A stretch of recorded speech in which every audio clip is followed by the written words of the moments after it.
നിങ്ങൾ അത്തർ കച്ചവടം തുടങ്ങുകയാണെങ്കിൽ ഈ വീഡിയോ ഒന്ന് ശ്രദ്ധിച്ച് കേൾക്കണം കേട്ടോ. അത്തർ കച്ചവടം തുടങ്ങാൻ ഉദ്ദേശിക്കുന്നുണ്ടെങ്കിൽ നിങ്ങൾ കൃത്യമായിട്ട് കേൾക്കണം. ഞാൻ ഒരുപാട് കാലമായി ഈ അത്തർ ഫീൽഡിലുള്ളത്. ഇപ്പോൾ നമ്മൾ ഇങ്ങനെ പറയാൻ കാരണം, ഇപ്പോൾ പലചരക്ക് കടകളേക്കാൾ കൂടുതൽ അത്തർ കച്ചവടം തുടങ്ങിയ ഒരു കാലമായി. ഏത് അങ്ങാടി പോയാലും ഒന്നോ രണ്ടോ കട, അങ്ങനെ എല്ലാവരും ലാഭമാണെന്ന് പറഞ്ഞ് മാർക്കറ്റുകളിലാണെങ്കിൽ ഇപ്പോൾ ബോംബെയിലും ഡൽഹിയിലും യു-പിയിലൊക്കെ പോയാൽ എത്രയും എന്തിനാ പറഞ്ഞാൽ അങ്ങോട്ടൊന്നും പോകണ്ട, നമ്മുടെ നാട്ടിൽ തന്നെ തിരൂരൊക്കെ പോയാൽ തിരൂർ ഇപ്പോൾ ഈ 6 മാസത്തിൻ്റെ ഇടയിൽ എൻ്റെ ഒരു അഭിപ്രായത്തിൽ ഒരു 12-13 കട പുതിയത് വന്നിട്ടുണ്ട്, ഹോൾസെയിലും റീറ്റെയിലായിട്ട്. അപ്പോൾ ആ ഫീൽഡാണ്ട് കൊളാവുകയാണ് ചെയ്യുക. അപ്പോൾ തുടങ്ങുന്നവർ നല്ല ശ്രദ്ധിക്കേണ്ട സാധനം എന്ന് വെച്ചാൽ ക്വാളിറ്റി നിങ്ങൾ ചെക്ക് ചെയ്യേണ്ടത്, എൻ്റെ വ്യക്തിപരമായ അഭിപ്രായം പറയുന്നത്, നിങ്ങൾ ക്വാളിറ്റി ചെക്ക് ചെയ്യേണ്ടത് നിങ്ങൾ ഉദ്ദേശിക്കുന്ന സാധനങ്ങൾ. ഇപ്പോൾ നിങ്ങളൊരു എറണാകുളം ഭാഗത്താണെങ്കിൽ, അല്ലെങ്കിൽ കോഴിക്കോട് ഭാഗത്ത്, മലപ്പുറത്തൊക്കെ ആണെങ്കിൽ നിങ്ങൾ ഉദ്ദേശിക്കുന്ന ഒരു അത്തറുകൾ അവിടെയുള്ള കടകളിൽ പോയി അന്വേഷിച്ച് അതിൻ്റെ ലിസ്റ്റ് വാങ്ങുക. നേരെ ഡയറക്റ്റ് ബോംബെക്കോ യു-പിക്കോ ഒന്നും കയറിയിട്ട് കാര്യമില്ല. കാരണം നിങ്ങൾക്കൊരാൾ ഒരു അത്തർ ഒരു സമയത്ത് തരുന്നത് രണ്ടാം സമയത്ത് അതന്നെ കിട്ടിക്കോളുന്നില്ല, അത് കിട്ടാൻ വളരെ പ്രയാസമാണ്.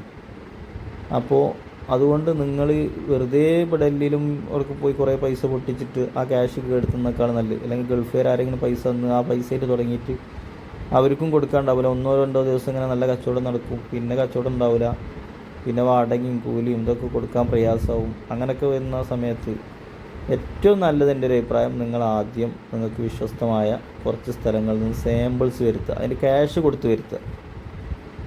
നമ്മളാണെങ്കിലും സാമ്പിൾ അയച്ചു കൊടുക്കും. എന്നിട്ട് നിങ്ങളത് പുരട്ടി നോക്കി, നിങ്ങൾ അവിടുത്തെ കാലാവസ്ഥക്കനുസരിച്ച് എത്ര ലാസ്റ്റിംഗ് ഉണ്ട് ഒക്കെ ചെക്ക് ചെയ്തിട്ട് നിങ്ങൾ തുടങ്ങുന്ന ഏറ്റവും ബെറ്റർ. നിങ്ങൾ ലക്ഷങ്ങൾ മുടക്കി അതിൻ്റെ ക്യാഷ് കളയുന്നതിനേക്കാളും നല്ലത് നിങ്ങൾ ഇതുപോലെ ചെറിയ ക്വാണ്ടിറ്റി 3 ml ഫുള്ളായിട്ട് എടുക്കുക. അത് ഒരു 20 അല്ലെങ്കിൽ ഒരു ഹൈ ക്വാളിറ്റിയിൽ വരുന്ന, അഥവാ നല്ല മർജ്, ഇമ്പീരിയൽ വാലി, മസ്ക് റിജാൽ, ഊദ് കുവൈറ്റി, അതേമാതിരി അഹമ്മദ് അൽ മാരിബിൻ്റെ കമ്പനീൻ്റെ, അൽത്താഫിൻ്റെ കമ്പനി, ഇങ്ങനത്തെ സാധനത്തിൻ്റെ നല്ല ക്വാളിറ്റി വരുന്ന സാധനം ഉണ്ടാവും. അത് ഒരു 25 ആയിട്ട് എടുക്കുക. പിന്നെ നോർമൽ ടൈപ്പ്, ഇപ്പോൾ അൽറിഹാബിൻ്റെ സ്വബായ, ചെൽസിയ, സോളിഡ്, അങ്ങനത്തെ വരുന്ന നോർമൽ ക്വാളിറ്റിയിൽ വരുന്ന ഒരു 20-25 ആയിട്ട് എടുക്കുക. പിന്നെ ലോ ക്വാളിറ്റിയിൽ വരുന്ന ലെക്സ്, ലെറിൽ, ഡോവ് 100 ml ഒരു 300 റുപ്യേൻ്റെ താഴേക്ക് വരുന്നത്, അതേമാതിരി 100 ml ഒരു 500-ൻ്റെ താഴേക്ക് വരുന്നത്, 100 ml ഒരു 2000-1000-ൻ്റെ ഇടയിൽ നിൽക്കുന്നത്, ഇങ്ങനെ ആയിട്ട് നിങ്ങൾ എടുക്കുക. ഒരു 100 പീസ് അതിൻ്റെ പൈസയെ പോവുള്ളൂ. ആ 100 പീസ് നിങ്ങൾ എടുത്തിട്ട് ശരിക്കും നിങ്ങൾ യൂസ് ചെയ്ത് നോക്കുക. അല്ലെങ്കിൽ നിങ്ങൾക്ക് വിശ്വസ്തരായ ഉസ്താദ്മാർക്കോ അതല്ലെങ്കിൽ നിങ്ങളെ വീട്ടുകാർക്കോ ഒക്കെ കൊടുത്തിട്ട് നിങ്ങൾ യൂസ് ചെയ്ത് നോക്കുക.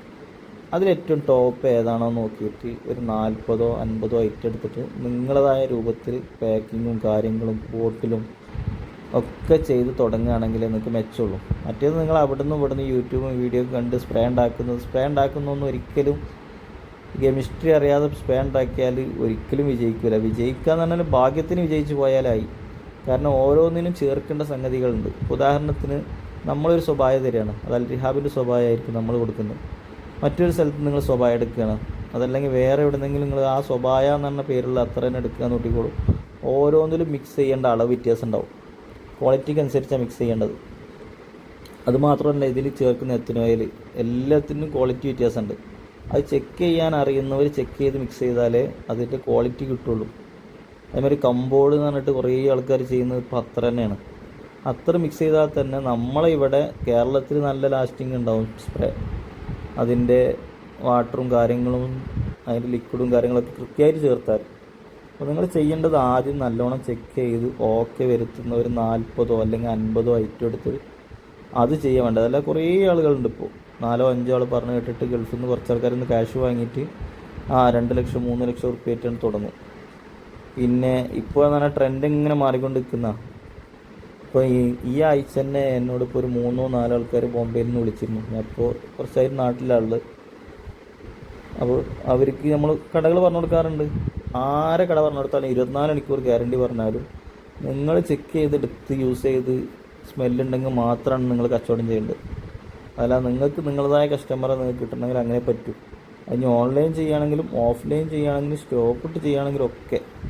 അതല്ലെങ്കിൽ ഫസ്റ്റ് ടൈം നിങ്ങൾ ആ ഇൻട്രസ്റ്റിൽ എന്തുണ്ടാവും, ഒരു കച്ചവടം ഉണ്ടാവും, റീപ്ലൈ ഉണ്ടാവില്ല, അഥവാ രണ്ടാമത് റിട്ടേൺ ആ സാധനം ആൾക്കാർ വാങ്ങൂല. അപ്പോൾ അൽഹംദുലില്ലാ നമ്മളെ ഷോപ്പ് തിരൂരുണ്ട്.